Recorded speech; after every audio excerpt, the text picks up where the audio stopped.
what's up everyone? It's Invest Diva and your coach Kiana. Welcome to Diva on the Block, where we take you to the back streets of this whole blockchain, Bitcoin, and crypto shenanigans to help you get a better understanding of what really is going on and how you can take advantage of it.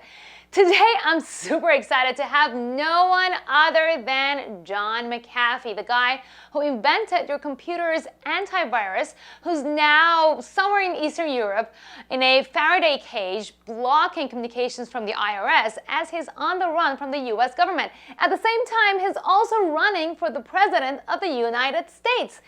And if all this doesn't pique your interest, he's also told the world that he will eat his own genitalia on national TV if Bitcoin prices don't reach $1 million by the end of 2020.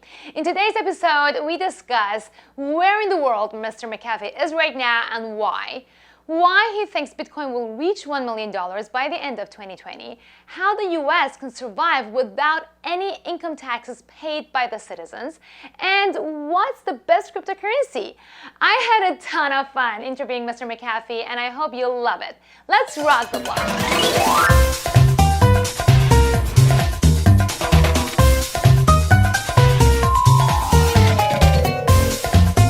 Welcome, John. Well, thank you very much. I will eat my genitalia if a news agency will actually broadcast. I mean, there is literally a website called dickering.com that is counting down the days until December 31st. That is, if Bitcoin hasn't reached $1 million, December 31st, 2020, you will consume your genitalia. So does that scare you at all? No, not at all. It's a bet I cannot lose. It's a mathematical certainty. I mean, anybody who can add, subtract, multiply, and divide can figure it out. Well, so, Bitcoin is up and I'm not alone. These a couple of other people have jumped on that bandwagon in the past month or so. But no, I'm not remotely afraid. It cannot be less than $1 million. So I'm not worried. And we can all agree that you actually like your genitalia. It's not like you want to get rid of it. So it's not like something that you don't care about. Well, I'm very good friends with my genitalia, and I would not want to lose a good friend. So, I mean, let's get to the point. Tell us where you are right now and what's happening. Well, you know, I can't tell you where I am right now. That's the whole point of this communications room. I didn't get that. All right, well, I thought it can be smooth. As to what happened, when do you want me to begin? I mean, it's a story stretching back many years. Let's begin with my beginning to talk about cryptocurrency openly on the stage. I've keynoted most major conferences in blockchain and crypto, and talk about the same thing, that cryptocurrency, not just Bitcoin, but many different cryptocurrencies, can free the individual from the control of governments and fiat currencies. I start by explaining how currency is the financial controller of all things, and finances control the rest of your life. And without currency, without the US dollar or the British pound, or whatever the currency is that's accepted, you can't send your children to school, can't pay the rent, can't buy food and clothes, can't get a car, can't take a bus, you can't get medical attention. Currency is fundamental to every part of our lives. And the way that currency operates, the governmental, or even in the states, it's a private organization called the Fed, that can control the supply, that can monitor how it moves and who is doing what with it, then we're slaves to that system. And cryptocurrency allows us to free ourselves from a central controlled currency. It's a currency that is trustless and decentralized, so that no one controls it. And we are therefore free from that. Now, people have been saying that for years. In addition to that, I started talking about some of my pet peeves, like income taxes, which are constitutionally, at least in America, illegal. And until 1913, we had no income taxes. This is a libertarian stance. I'm a libertarian. So I stopped paying income taxes 8 years ago. The government ignored it. I've paid over $100 million in taxes in my life. I think I probably paid enough until I started saying that cryptocurrency is a way to avoid income taxes. It's a way to avoid governmental monitoring and control, and on and on. Well, at that point, the U.S. government started getting pissed off. In January, on the 22nd of this year, they convened a grand jury to indict my wife, myself, four of my campaign workers on unspecified IRS charges. I chose not to play that game and took my wife and our yacht and sailed the Caribbean. Went to the Bahamas, where they have no income tax, and therefore I could not be extradited. International law says that the crime that they want you for has to be a crime in the country that you're residing in. Bahamas has no income tax, therefore not paying it is not a crime. The U.S. government, in a very underhanded way, not just the government, it's the Justice Department in hands with the CIA. And I have many friends within the CIA. I generally know in advance what's going to be happening. Went to the Bahamian government with a list of ridiculous charges and murder and there was racketeering, money laundering, and on that they would have to extradite me for. Under the plan that once they got me to the States, they would drop those charges and then proceed with the IRS charges. I didn't play that game, went to Cuba. Long story. The U.S. went to Cuba, went to the government again, even though we have no international relations with Cuba formally. Cuba is only 90 miles from the coast of the most powerful country in the world. The U.S. demanded I be returned, but I had been there for a couple of months and had been very friendly with the Cuban people. Had been tweeting very positive things about the Cuban people and all the lies that the U.S. tells about them. So instead of turning me over, they at one time, 10 o'clock in the morning, two officers came, handed me a slip of paper saying, "Be at this address at 3 o'clock." Janice and I went.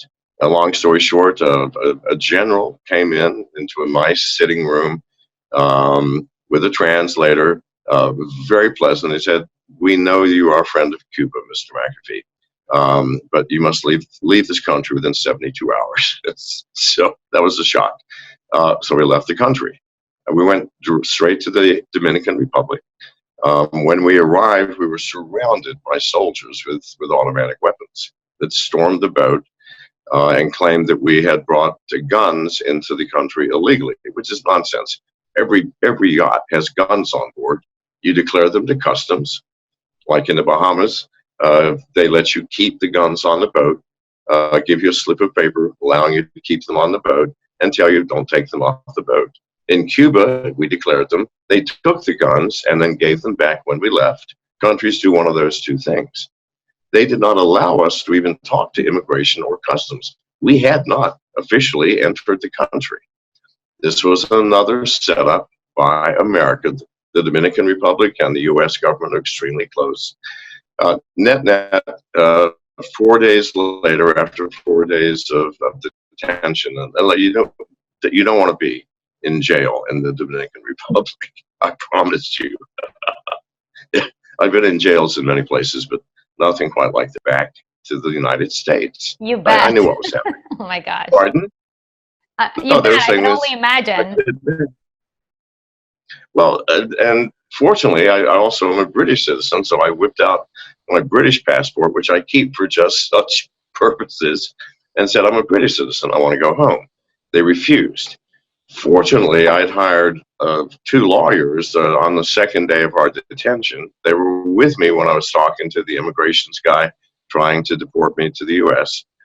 So they filed a brief with the Dominican courts. Thank God the Dominican Republic has a real judicial system. Many third world countries do not, but the Dominican Republic does. As soon as they filed that brief, then the court had, they were taking Janice to the airport. My lawyers came and said, we need 2 hours. Can you stall?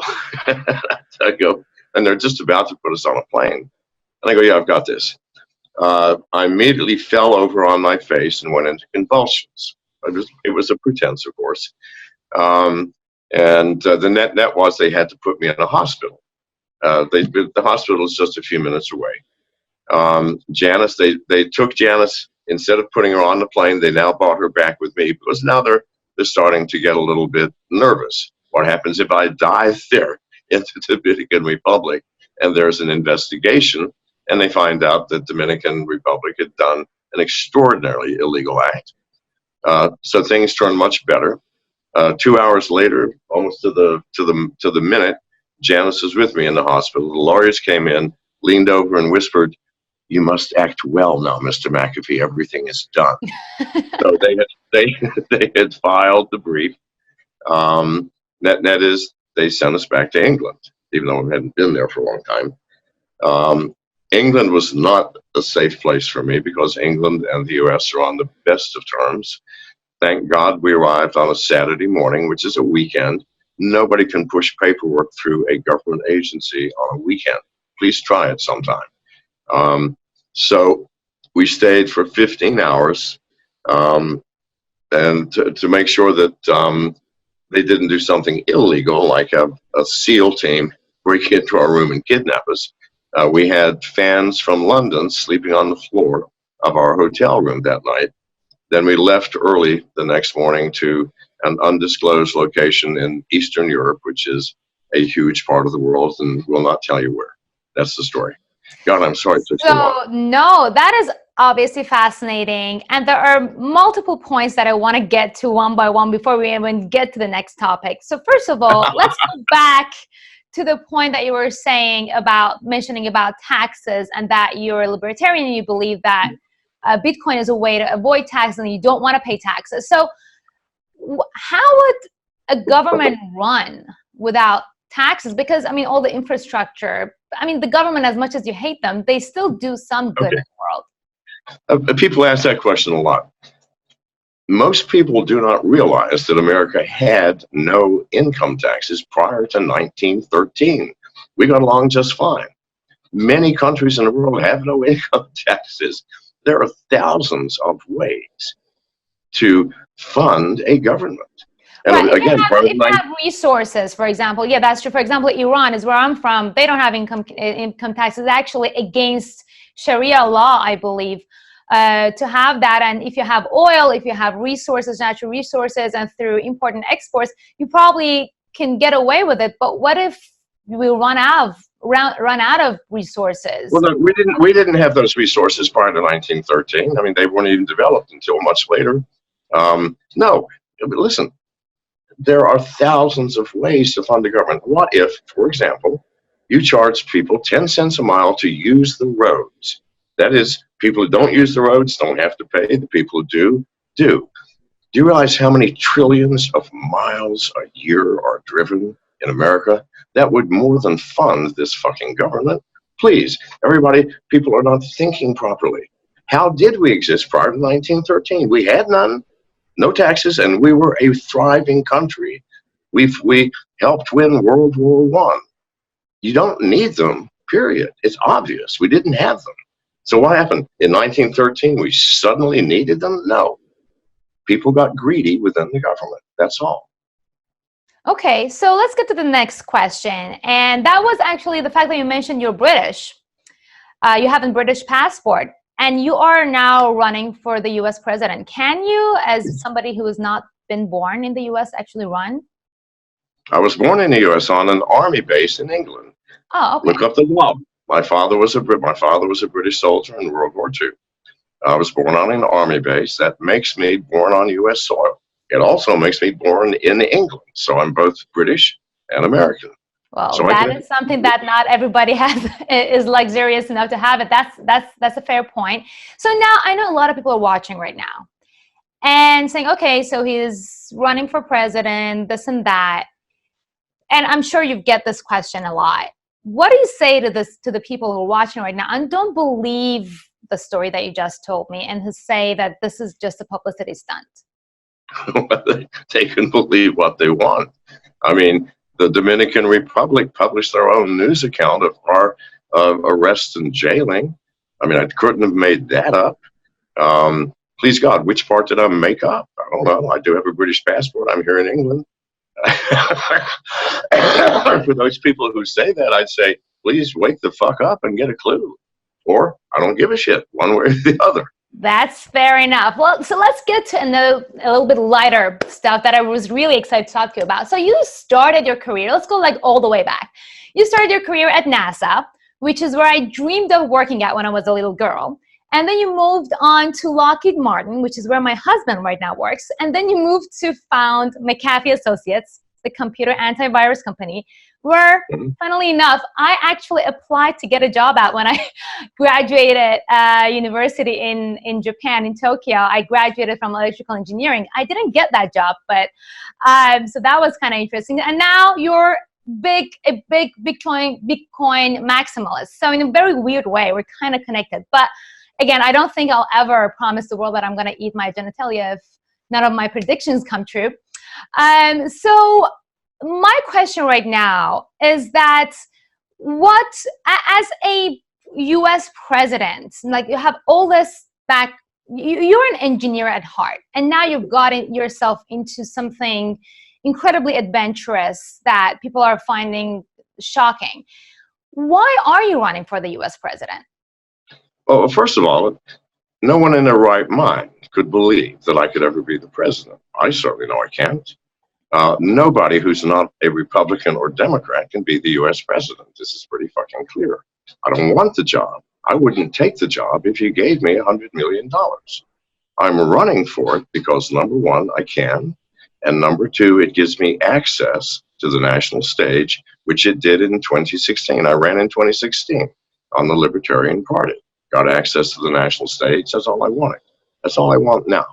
I want to be able to tell what I think is wrong with our country, with the laziness of the people, with the corruption of the Justice Department, the SEC, the CIA, with the rampant division that the two-party system has created. Right down the middle, we hate each other. The right hates the left hates the right. A house divided can't fucking stand. That's what I want to say. So here's something interesting that I noticed the other day, and you couldn't be more correct about the division. I think everybody can agree on that. That is the one thing everybody can agree on, that we hate each other. And I was looking at Bitcoin, and to me there were some arguments that I feel like both the left and the right can relate to.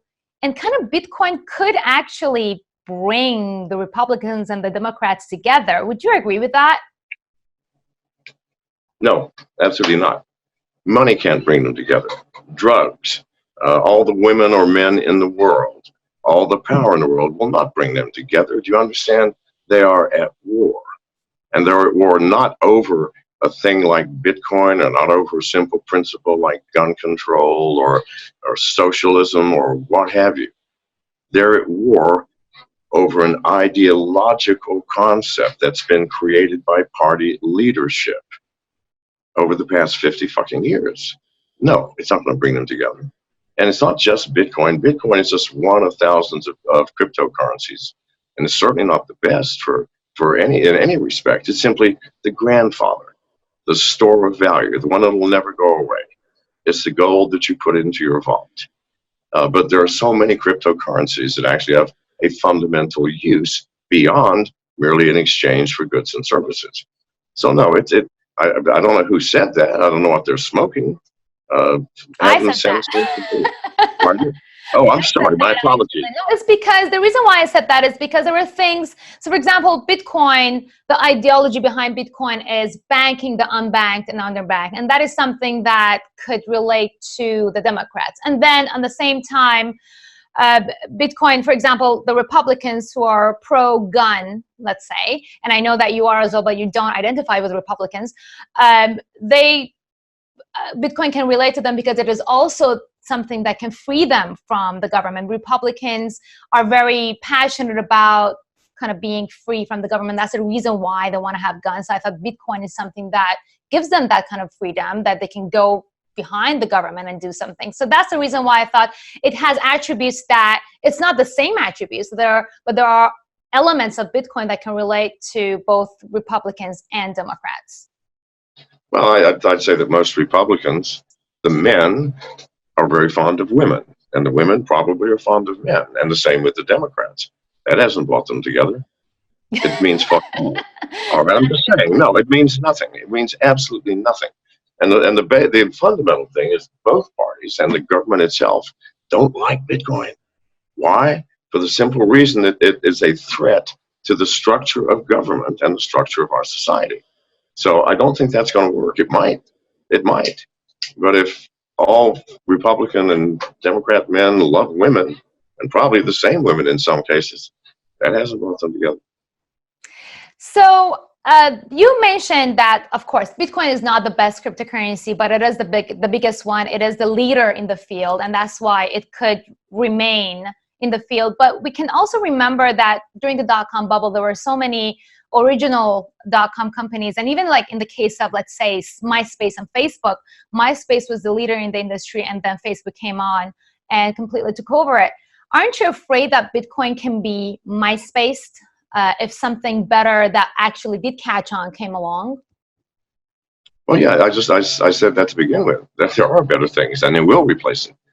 They will replace it for functions. There are medical coins. They're Docademic, doc.com.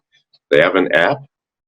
They have two pieces. One is for medical assistance. The other is for emotional assistance. If you cut your hand or you think you broke your arm, you press the red button, a doctor pops on the screen and says, "What's your problem?" And you show them, and the doctor says, "Oh, I don't think that's broken, but why don't you get it x-rayed tomorrow?" Or he goes, "Oh, I think that is broken. You better go get something done right now." The blue one, let's say you go home and your spouse has run off with your neighbor, taking the dogs, the car, the money, and you've got nothing, and you're going to throw yourself off the San Francisco Bay Bridge. And you're standing on the bridge, and remember, oh shit, that blue button. And you press it, a psychologist instantly pops on. First time it's free in any case. You don't even need the goddamn coins. Push the button. Psychologist comes on. What's the problem? Oh, my wife, she left me the, why don't you step off the bridge and let's discuss it for a minute. Now, Bitcoin can't do that shit. Okay, I'm sorry. That's a medical coin. There are many of those. There are privacy coins like Monero, Apollo, that when you do a transaction, no one can see anything about it. They can't see who you are, where you are, who you're doing business with, or what it was about. With Bitcoin, if you send me a Bitcoin, or I send you one, forever after, I can look in your wallet and see exactly how much you have. Exactly. That's a very incredible misconception that people have actually about Bitcoin, that they think Bitcoin is anonymous while it actually isn't. So, but meanwhile, in the same time, you still believe that Bitcoin will reach $1 million before it is going to be replaced. Yes, because it is the store of value. End of story. All right. And there's only 21 million coins, 7 million of which have been lost already. Run the numbers, please God. Yes, it'll have to be $1 million. So now that we talked about so many different, there are 2,000 other cryptocurrencies out there. And this is a question that I ask everybody who joins the show. Besides, well, actually, including Bitcoin, what is your most favorite cryptocurrency? I don't have a favorite. I mean, it depends on what you want to use it for. For example, if I were going to be traveling from America, it's going around the world for a year. You're not going to take all of that cash, and many countries don't take your credit cards. There are coins called stable coins, like DAI, that never vary more than 1% from the US dollar. And that's done through a very sophisticated mathematical formula within the smart contracts on the Ethereum blockchain. So I would take that. I wouldn't have to worry about Bitcoin going up or down. I'd have the equivalent of US dollars, except I could spend it just like Bitcoin. If I wanted a privacy coin, like I didn't want people knowing about this financial transaction or the other, which is our fundamental right, by the way, I would use something like Apollo or Monero. Every single coin has a unique purpose and a unique function, so it depends on the function.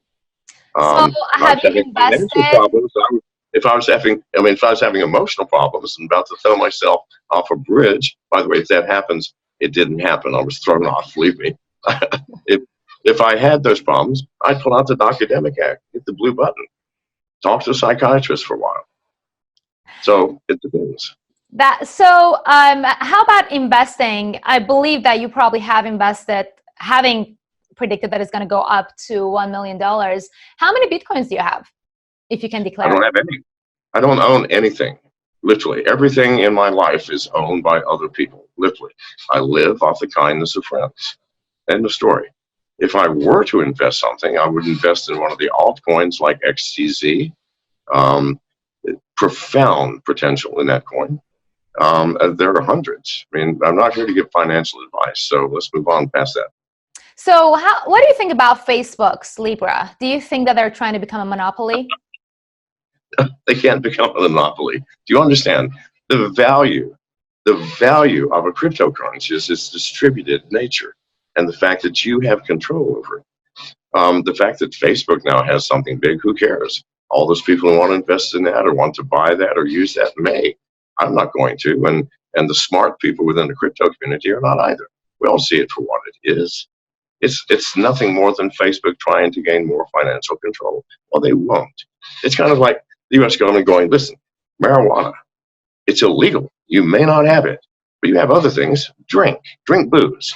Well, I don't want to drink booze. I'd rather smoke weed if that's your thing. Did that stop people from smoking weed? Please God. People do what they want to do. In the privacy of their homes, you can't stop them. I'm sorry.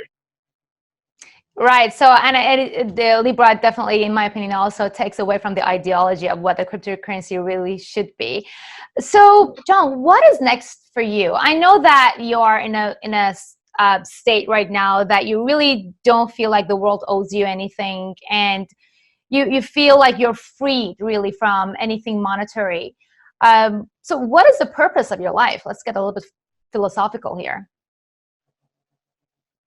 I have children and grandchildren, and many people out there listening have children or grandchildren.